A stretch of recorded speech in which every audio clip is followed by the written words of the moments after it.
Hey everyone, it is LCID932 on YouTube. Thank you so much for joining me.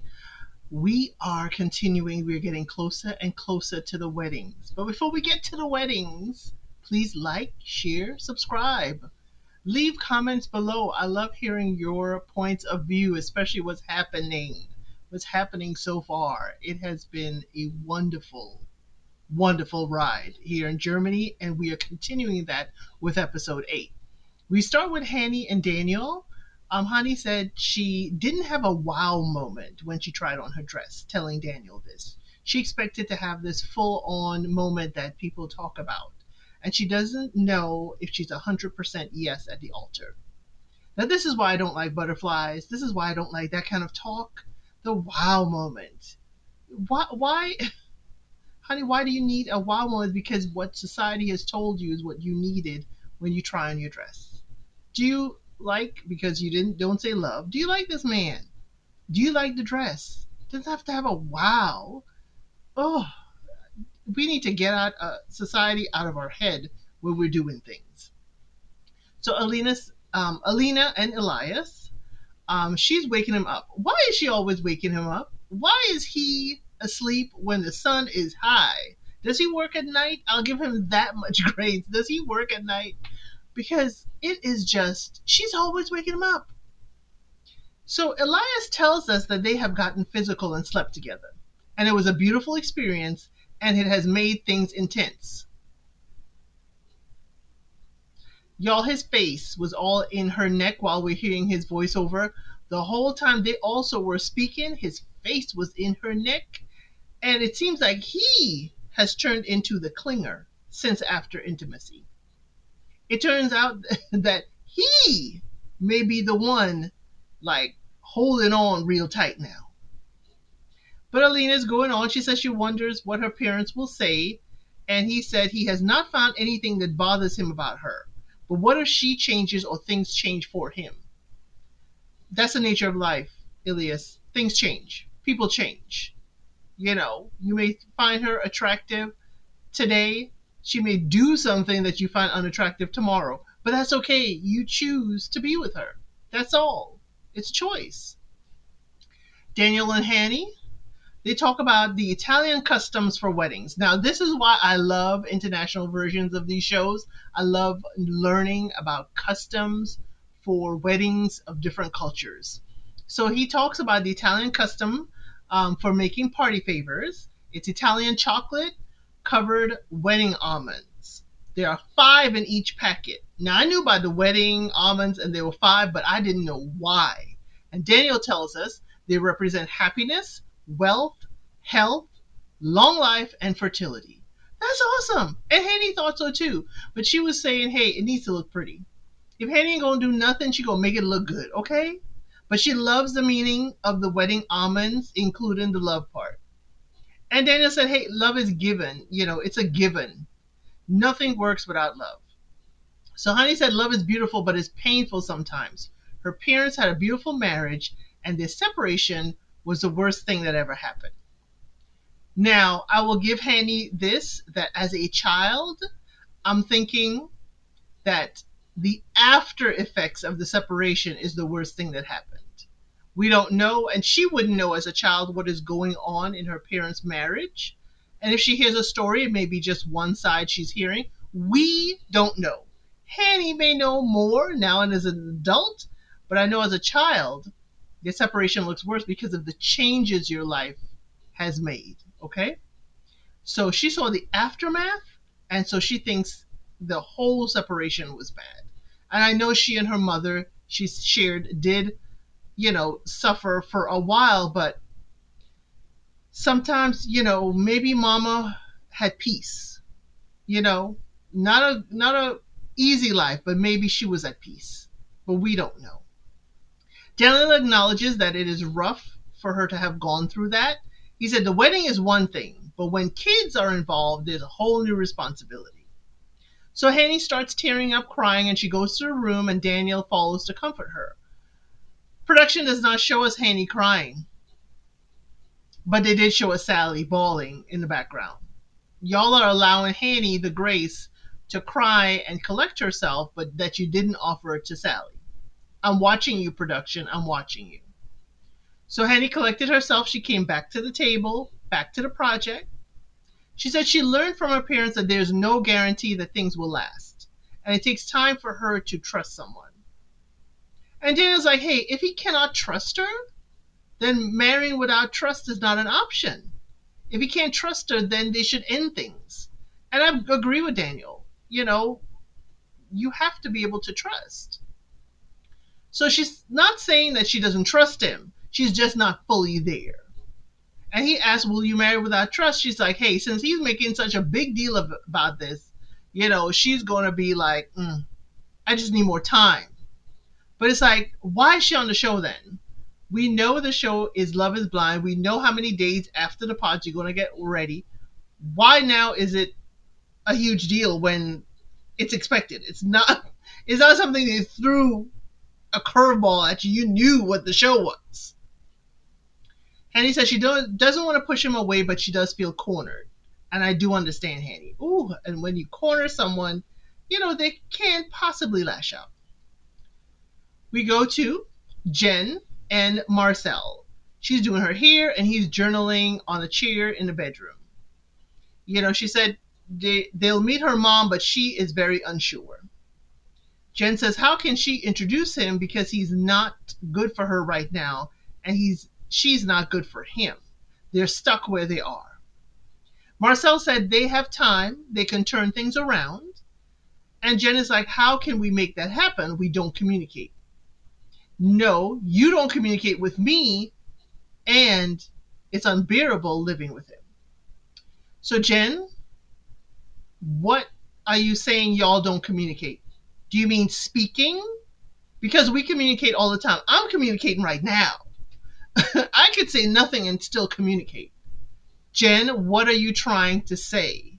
What communication style are you needing from Marcel? Because just communicating, you communicate all the time. Him sitting there, you sitting there, him staring at you, that is communicating.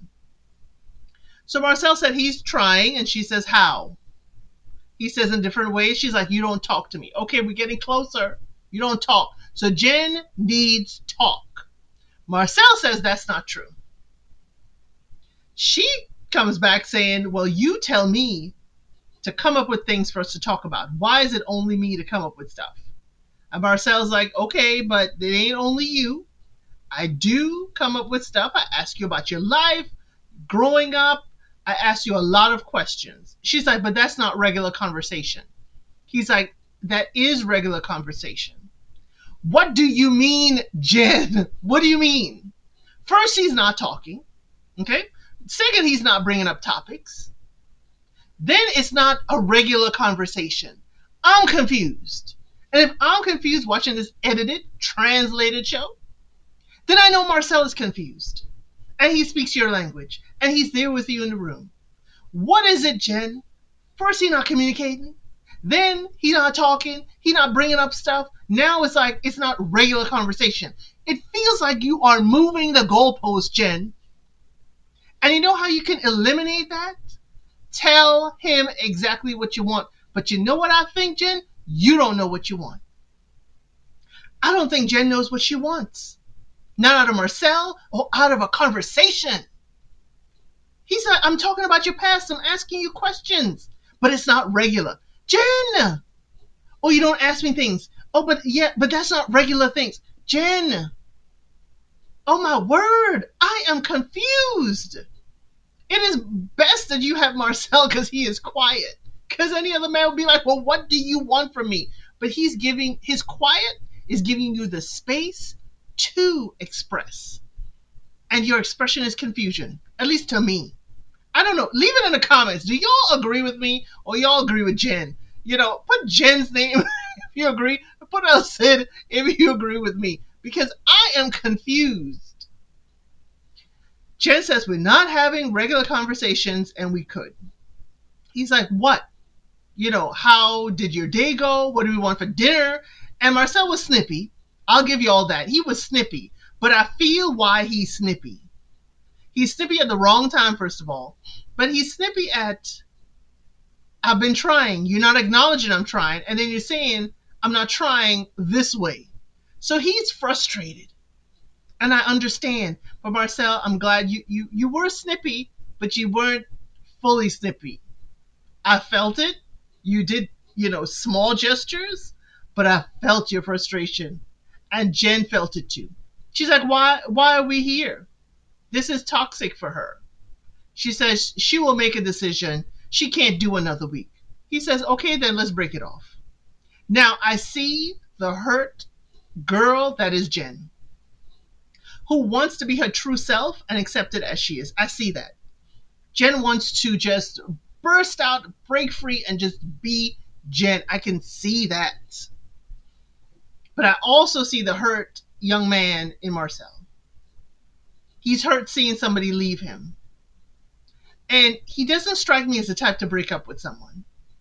Marcel strikes me as mostly, I don't know Marcel. I'm just doing this based on what I'm seeing and the actions and my personal experiences. He looks like you, the lady, has got to leave him.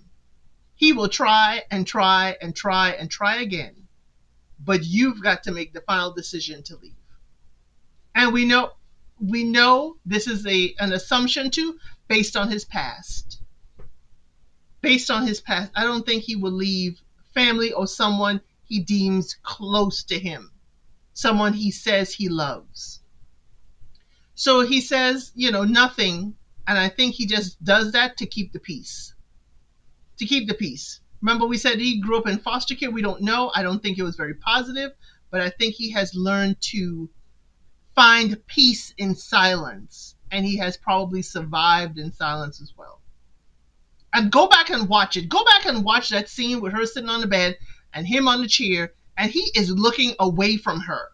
He is no longer looking directly at Jen. And sometimes you see that he is drawing him within himself. I'm like watching him just pull in, and I feel like his whole aura is being sucked into himself. And that could be a protection thing, protecting himself emotionally. But also, that is leaving Jen feeling alone. Jen is feeling like she is out there by herself. I felt for both of them in there, but the thing is, a conversation of letting the other know how they see it, a conversation could end this, a conversation of perspective.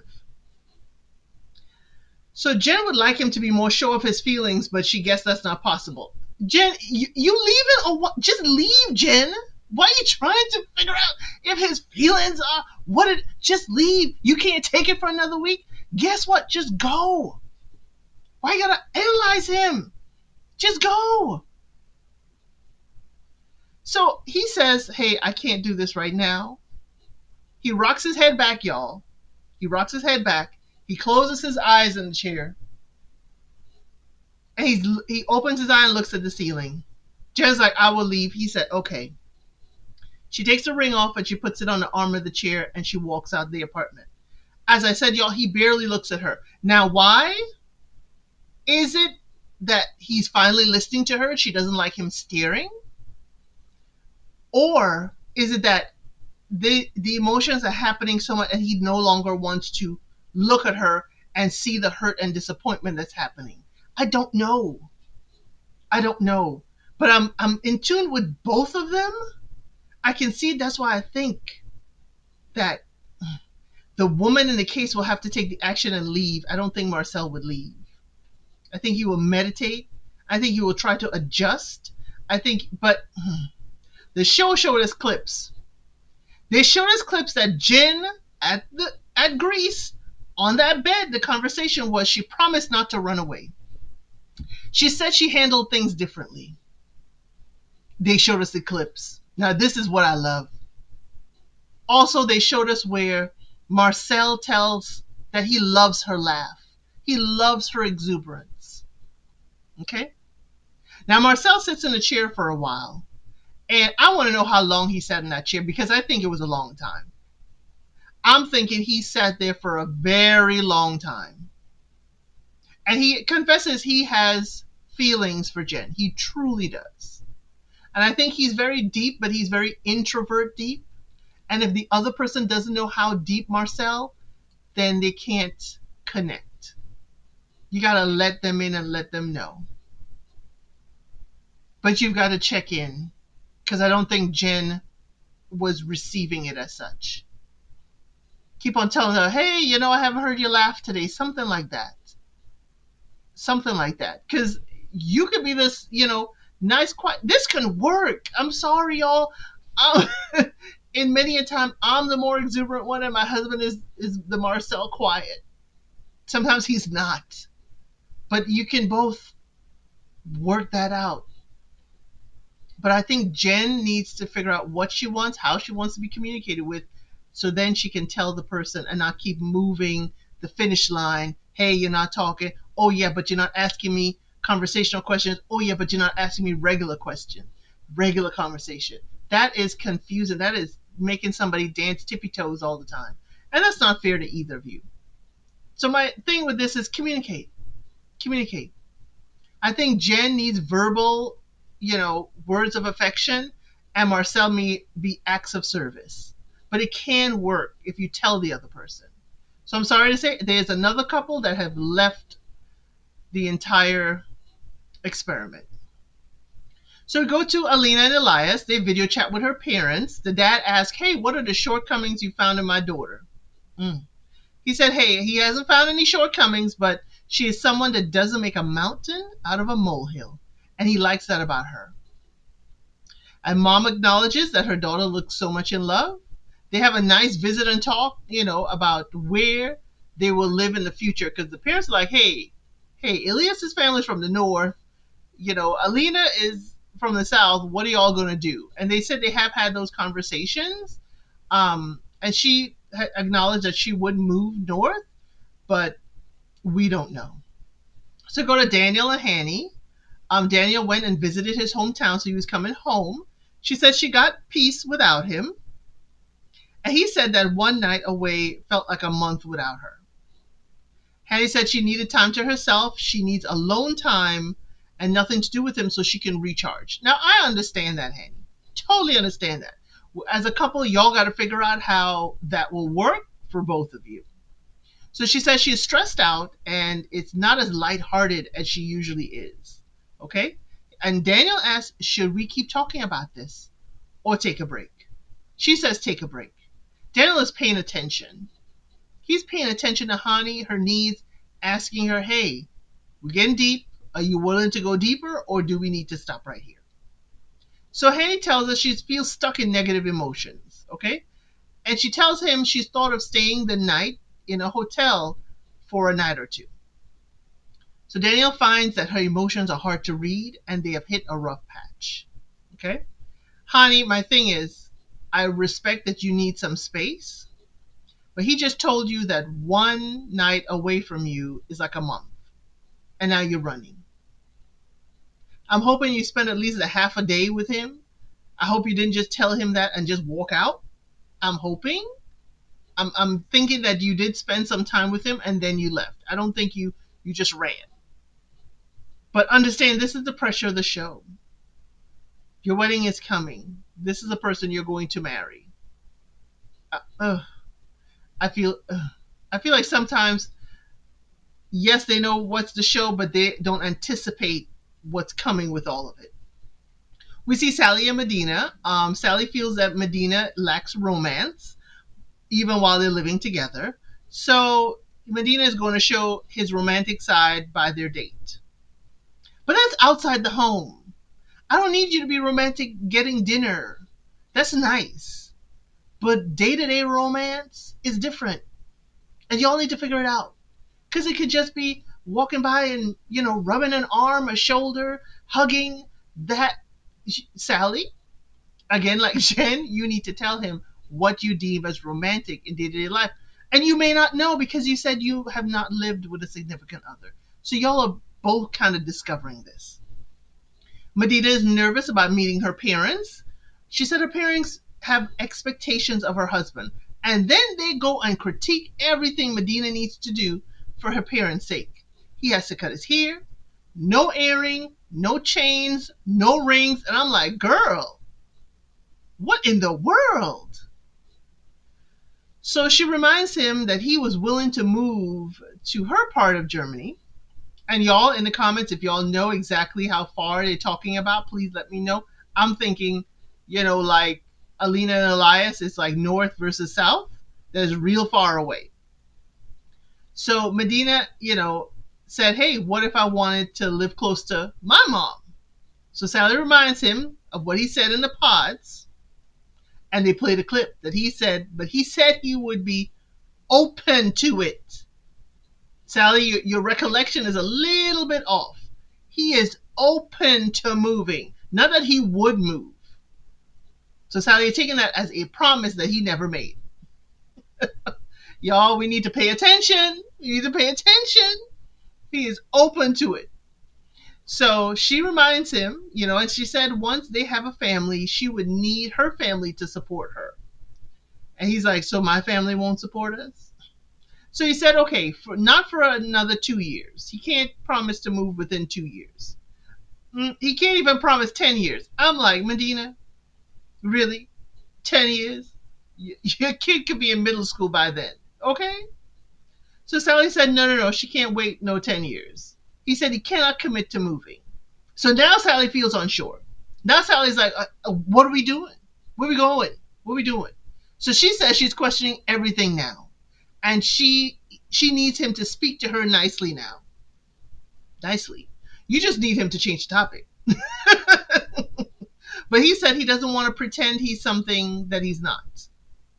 And, he's like, you don't understand me. You still don't seem to understand me. So she's like, can we get the check? He's like, great date. Y'all are now snippy at each other. I don't like this, but I'm going to picture this y'all youth. I used to be like that. I used to be snippy too. It's like, great date. Can we get the check? Great date. Ooh, are we on the playground? So Sally acknowledges maybe she's asking too much, and he feels he's in the hot seat no matter what, and they're unwilling to understand each other. Remember in the pods, Medina, you said it. Y'all are two people with high walls, and y'all got to figure out how to climb those walls or bring it down. And I think y'all are bringing down some walls, but y'all are building other walls. And y'all may not be recognizing you're building new walls. So yeah, 2 years, 10 years, the middle ground could be, hey, I cannot promise 2 years, but why don't we talk about the process within the 2 years? Why don't I haven't lived by your family. I haven't even met your family. You've met mine. They haven't gotten to know you.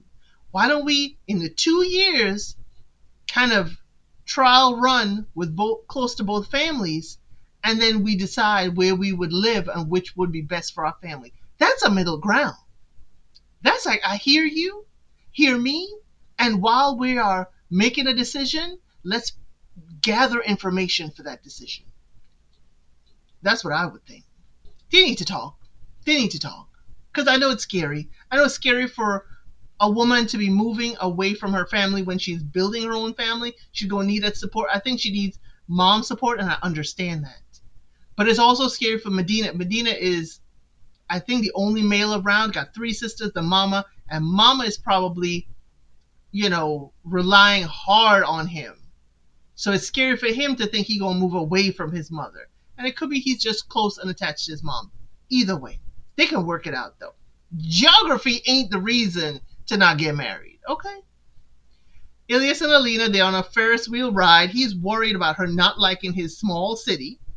She said she can live in a wonderful city and feel like crap in her apartment.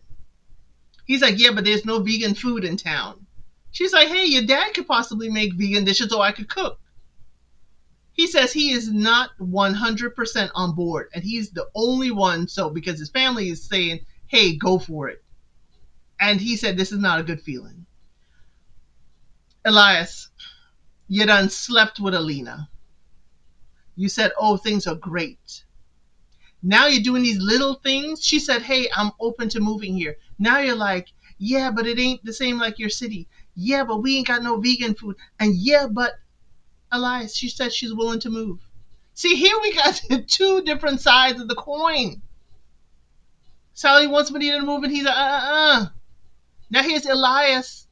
with Alina, she's willing to move, and he's like, well, you ain't got this, and you ain't got this, and we ain't got this, and dude, she's willing to move. Take it gracefully. But it's got to be something else here. Everybody is saying, everybody's saying it's great. But again, it's for him. He doesn't see an imperfection with her, and that scares him. And it may be because internally he doesn't see himself as worthy. That's just my thought. Just my thought. Daniel and Hanny. Hanny rings the doorbell when she comes back home. And I'm like, what? Why are we ringing the doorbell? Open the door. You're home. So, she said it was good for her to get some distance and they can keep on going. And Daniel said, so just send you away and you'll get better. Daniel, good light way of doing it. She said no, because they won't always be glued together in real life. They will have life stuff going. And I agree with Hanny. They won't be attached to the hip. Okay? So Daniel did feel like they got distance, but he said, did you get what you need? She said, more everyday life and a little space is what she needs. And he said his intention is to stand with her at the altar. She wants to stay. She said he's always understanding and they will get through this together. Daniel, I appreciate this. Daniel seems to be very in tune with what is being said, and if he doesn't understand, he asks a question. And he affirms and confirms, and he tells her, I intend to stand there with you at the altar, trying to alleviate some of her fears. I do appreciate that, Daniel.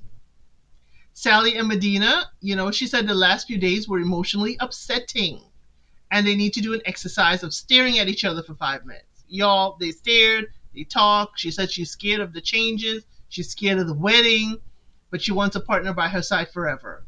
And he's scared that he may not be ready.